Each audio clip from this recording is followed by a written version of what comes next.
அங்கே அவருக்கு முள்முடி சூட்டப்பட்டது. அந்த முள்முடி சூட்டப்பட்டதிலே அவருடைய காயங்கள் ஏராளமான காயங்களோடும், அதுவும் 40 கசையடிகள் கொடுக்க சொன்னது மட்டுமல்லாமல் அந்த யூதர்கள் 120 முறை அவரை அடித்து மிக சோர்வுற்று மிகவும் வேதனையோடு 3 முறை கீழே விழுந்து எழுந்து கடைசியாய் அவர் ஒன்றுமே புரியாத நிலையில் அவர் நின்று கொண்டிருந்த பொழுது அவர் ஆடையை உரிக்கிறார்கள். ஏற்கனவே அவரை கற்றுணில் வைத்து அடி வைத்து அந்த ஆடை ரத்தத்தில் தோய்த்தது போல அவர் உடலோடு உடலாய் அந்த ஆடை ஒட்டி இருந்தது.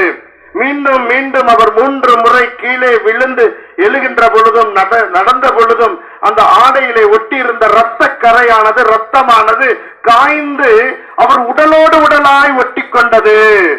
அதுதான் உண்மை. அப்படிப்பட்ட